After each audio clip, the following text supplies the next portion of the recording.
بسم اللہ الرحمن الرحیم۔ ایک بدکار عورت کا قصہ۔ ایک عورت بنی اسرائیل میں رہتی تھی جو بہت بدکار تھی۔ خدا نے اس کو حسن و جمال سے بھی خوب نواز رکھا تھا اور وہ بدکار بھی انتہا درجے کی تھی۔ پوری بستی کے ساتھ اس کے تعلقات تھے۔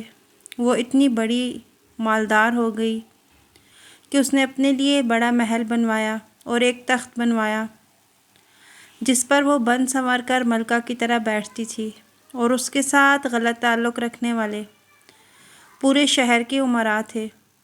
اس کی زندگی ایسے ہی گزر رہی تھی۔ ایک مرتبہ وہ بیٹھی ہوئی تھی کہ قریب کسی نوجوان کا گزر ہوا جو بہت عبادت گزار تھا۔ اس کی نظر اچانک اس عورت کی طرف پڑی تو اس کی ایسی تصویر اس کے دل میں چھپ گئی کہ وہ آگے تو چلا گیا مگر اس کا دھیان ادھر ہی بھٹک گیا۔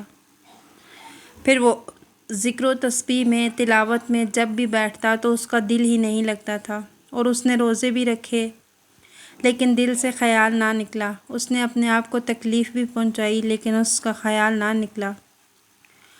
ایک دن اس نے سوچا جب اس خیال سے میری جان ہی نہیں چھوٹتی تو اس کے پاس جاتا ہوں۔ چنانچہ اس کے پاس جو بہت تھوڑا سامان تھا اس نے بیچا اور اتنے پیسے تیار کیے جتنے سے وہ بدکار عورت کے پاس آنے کی اجازت دیتی تھی۔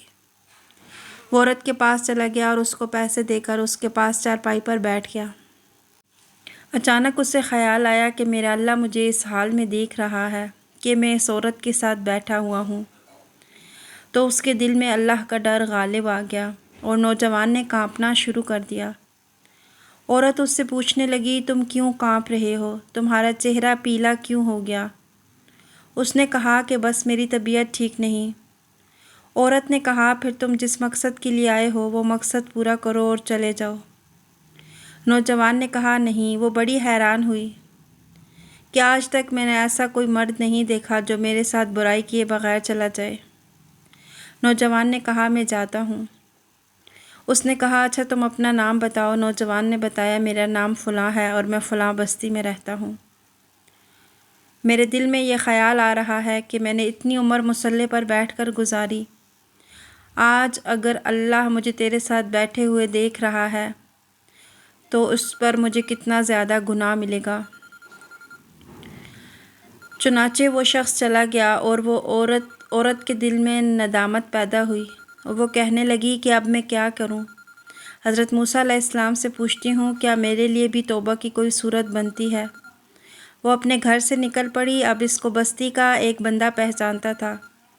وہ ایسی نامی گرامی عورت تھی۔ وہ چلی گئی اور جا کر حضرت موسیٰ علیہ السلام کو جو دیکھا تو وہ اس وقت بنی اسرائیل کے لوگوں کو نصیحت فرما رہے تھے۔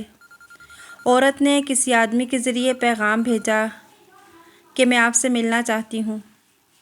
اب جسے پیغام دیا وہ بھی بے وقوف تھا۔ اس خدا کے بندے نے سیدھا جا کر سب کے سامنے کہہ دیا کہ آپ سے فلاں عورت ملنے آئی ہے۔ حضرت موسیٰ علیہ السلام نے نام سنا تھا۔ آپ کو بہت جلال آیا کہ لوگ کیا سوچتے ہوں گے کہ ایسی عورت ان سے ملنے کے لیے آئی ہے، ان کا کیا تعلق ہے؟ موسیٰ علیہ السلام نے غصے میں کہہ دیا، اس سے کہو چلی جائے، میں اس سے ملنا نہیں چاہتا۔ اس نے آ کر اس عورت کو بتا دیا تو وہ کہنے لگی کہ پہلے اللہ تعالیٰ مجھ سے ناراض تھے، اب اللہ کے نبی بھی مجھ سے بات کرنا نہیں چاہتے، میرے لیے تو اب دنیا میں کوئی ٹھکانہ نہیں۔ وہ عورت بڑی اداس اور بوجھل قدموں کے ساتھ وہاں سے واپس آئی۔ اسے سمجھ نہیں آتی تھی کہ وہ کیا کرے۔ چنانچہ وہ گھر آئی اور اس نے گھر کی کنڈی لگائی۔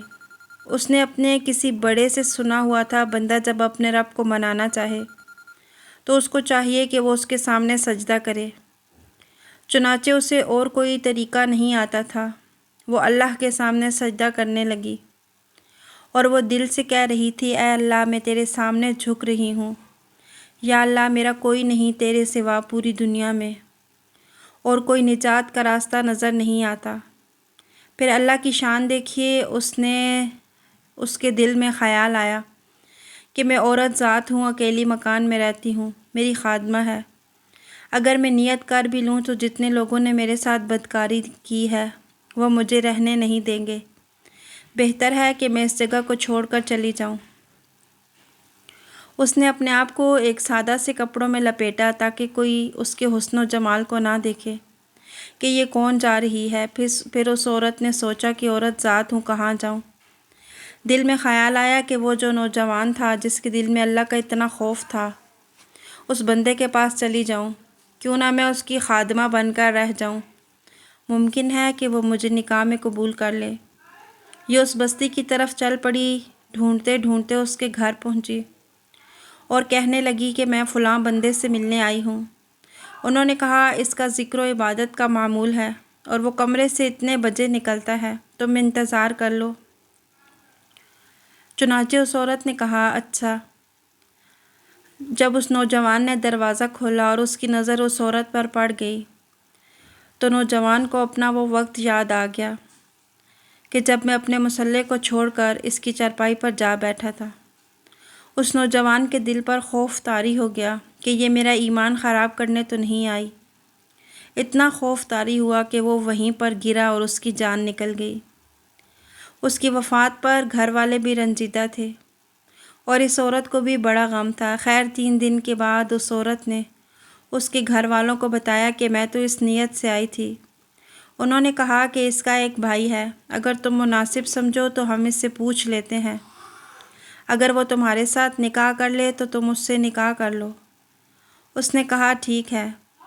جب بھائی سے پتہ کیا تو اس نے بھی کہا ٹھیک ہے، یہ ایسی عورت رہی ہے لیکن اب توبہ کر چکی ہے تو میں اسے اپنے نکاح میں قبول کروں گا۔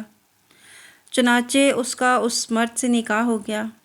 اللہ تعالیٰ نے اس عورت کو 7 بیٹے عطا فرمائے اور وہ 7 بیٹے بنی اسرائیل کے اولیاء میں سے گزرے۔